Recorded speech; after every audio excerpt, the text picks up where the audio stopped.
boa tarde a todos. Inicialmente gostaria de agradecer o convite da Thermo Fisher para esse webinar, né, importante aqui na apicultura, e agradecer a oportunidade de demonstrar um pouco dos dados que nosso laboratório vem obtendo em termos de genômica de espécies neotropicais, mais especificamente espécies nativas. Sou pesquisador do Centro de Aquicultura da Unesp, Jaboticabal, no Brasil. A apresentação que venho aqui mostrar para vocês tem a ver com programas de melhoramento para espécies nativas, né, especialmente da América do Sul. Então, como não há praticamente nada de seleção genética para espécies nativas, vou mostrar um pouco sobre os delineamentos, né, desses programas que estamos estabelecendo, com a escolha de espécies-alvos, no caso aqui o pacu e tambaqui, no Peru, cachama, os objetivos e critérios de seleção, no caso várias características para crescimento e resistência a doenças,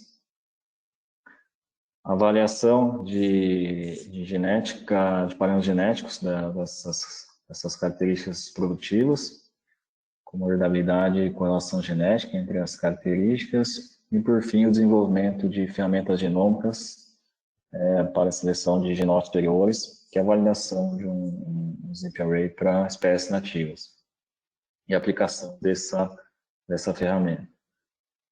Bem, a produção global de peixes e açamídeos são os peixes redondos, são o principal grupo de peixes produzidos na América do Sul, peixes nativos.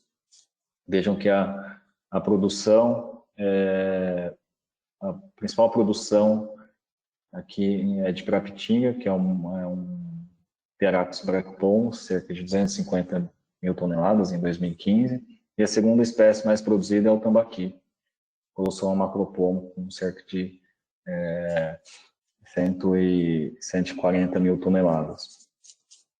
Bem, o restante com uma certa contribuição, mas o interessante é a gente verificar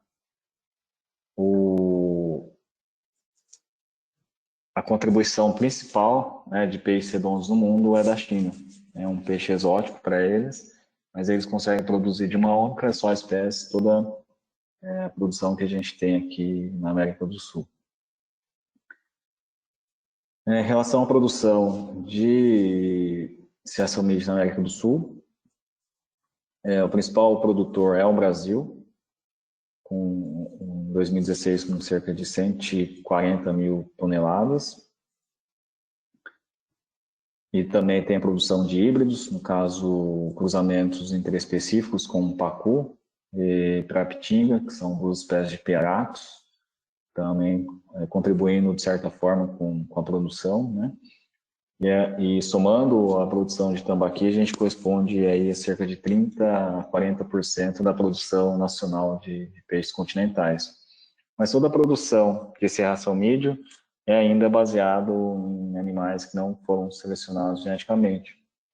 Diferente da tilápia, que ocorre aqui no Brasil, em que a maioria dos produtos são resultantes de seleção genética.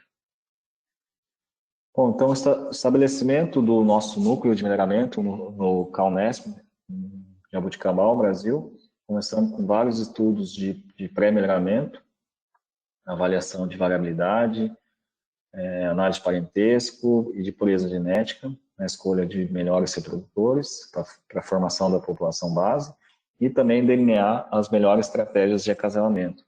Então, foram feitos acasalamentos hierárquicos e fatoriais, para a formação aí de cerca de 50 a 100 famílias de cada uma das espécies, toda a parte de incubação, os ovos, larvas e larvicultura é feita em sistemas de recirculação, até a marcação individual dos animais com microchips. E aí esses animais são avaliados em diferentes ambientes, tanques cavados e tanques redes, sistemas comerciais, e também no nosso núcleo de melhoramento, E também são realizados vários desafios a patógenos, com intenção de ter animais fenótipos, né, resistentes a alguns dos principais patógenos aqui no Brasil.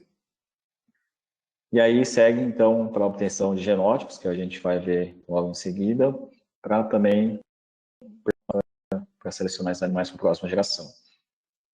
Bom, o tema de hoje vou tratar especificamente de resistência a doenças, que tem impactado bastante o país, principalmente pela alta densidade de produção e variações ambientais que ocorrem aqui no Brasil, especialmente no Sudeste.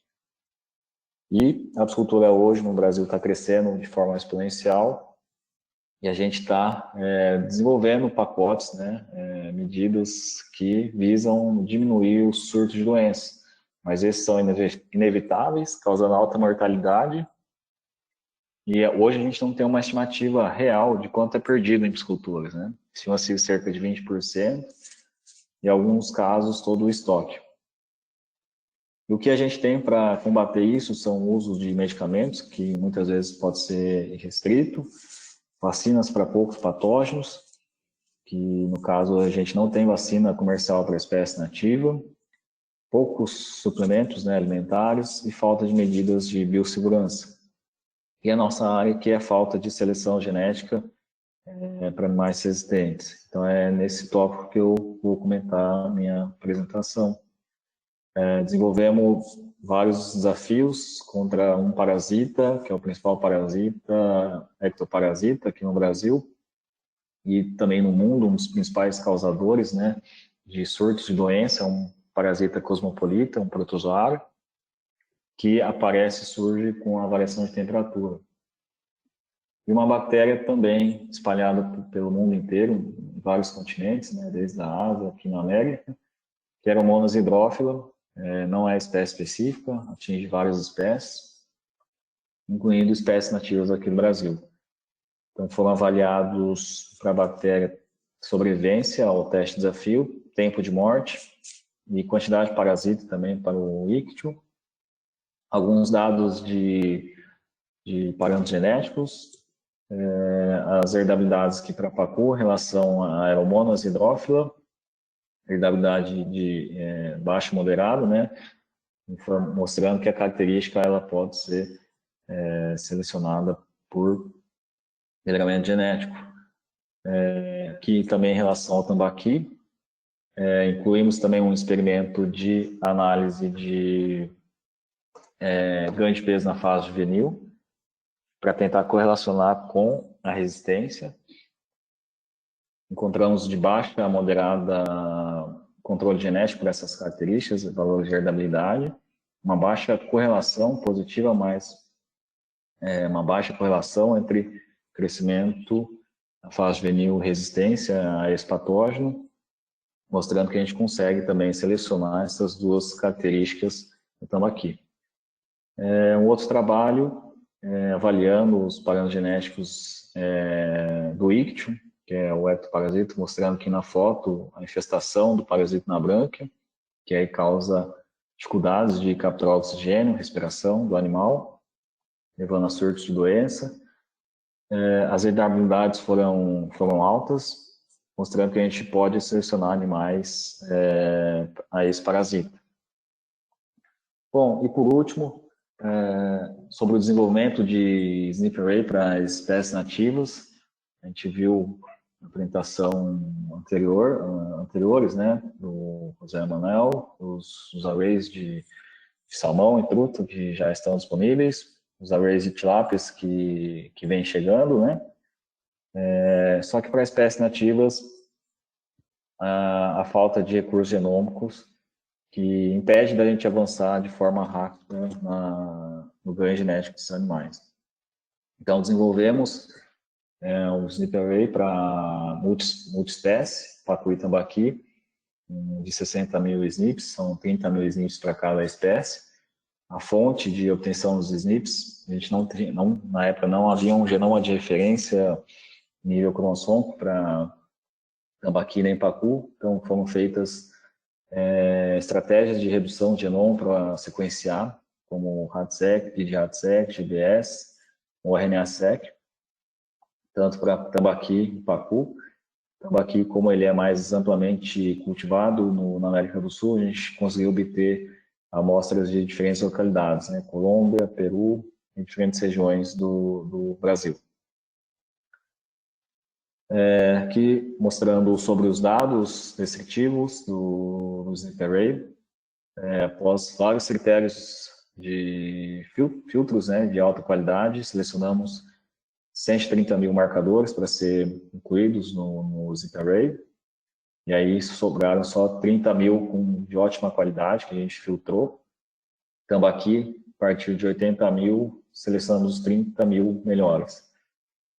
E o que obtivemos após a validação foi cerca de 21, 22 mil marcadores polimórficos nas populações testadas, né, com um MAF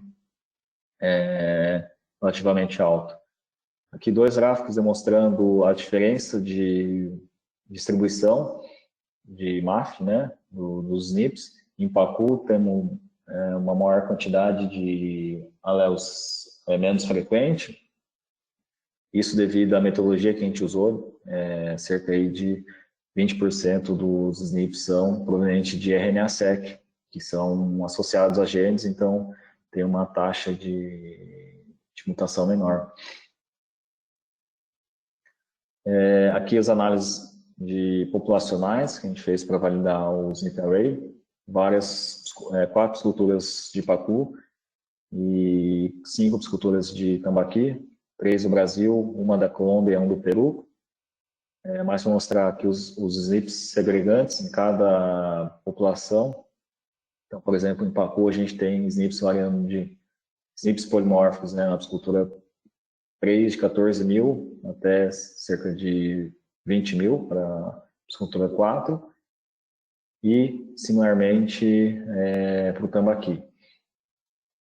Aqui uma análise de estruturação por DAC, em que se vê uma estruturação entre as populações, de pacu à esquerda, mostrando que a população 2, 3 é mais separada do que a população 4, e aqui no gráfico à direita de tambaqui, separando os grupos do Brasil em relação aos grupos da apicultura da Colômbia e do Peru.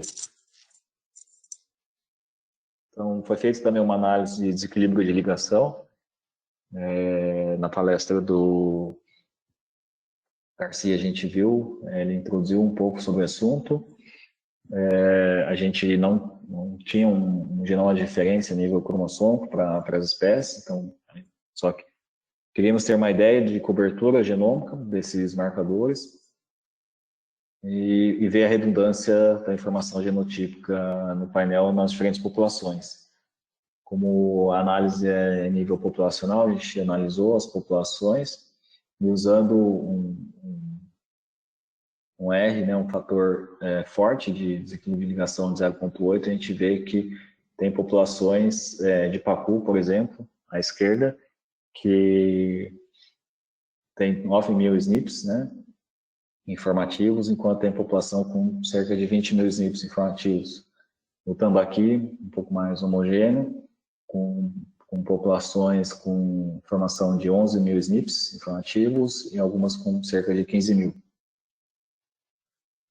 A partir daí, a gente tentamos ver como estava a distribuição desses marcadores ao longo do genoma, por meio de mapeamento de ligação. Então, foi construído um mapa de ligação para o pacu e um mapa de ligação para o tambaqui. Em ambos os casos, cerca de 17 mil, 18 mil SNPs. Então, são mapas de ligação bem densos.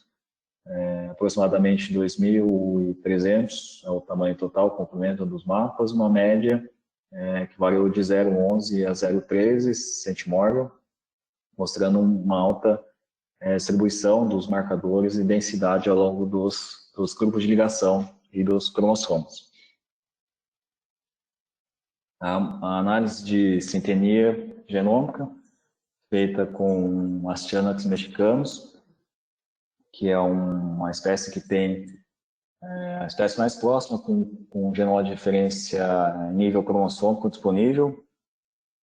Somente 34% dos loss SNPs que a gente avaliou tinham similaridade com o genoma de Astyanax. mas relativamente encontramos uma sintonia genômica conservada entre as espécies. E a aplicação desse SNP Array para estudos de GWAS, aqui para contra resistência a Aeromonas hidrófila no pacu, mostrando uma arquitetura poligênica, né, para essa característica, com picos distribuídos em vários grupos de ligação, e QTLs de pouco efeito, pouca contribuição, variância genética. A mesma coisa com Aeromonas hidrófila para o tambaqui. Os ZIPs significativos estavam distribuídos em alguns grupos de ligação, mas todos com QTLs de pequeno efeito, mostrando uma arquitetura poligênica para essa característica. Um dado interessante é que em ambas espécies a gente encontrou um padrão, né, de genes associados próximos a esses QTLs, que são genes do sistema complemento, interleucinas, são genes comuns do sistema imune, como o do sistema DUSP, da perfurina, que, na verdade, também foi relatado em outras espécies, que em análise de GWAS contra a Aeromonas hidrófila.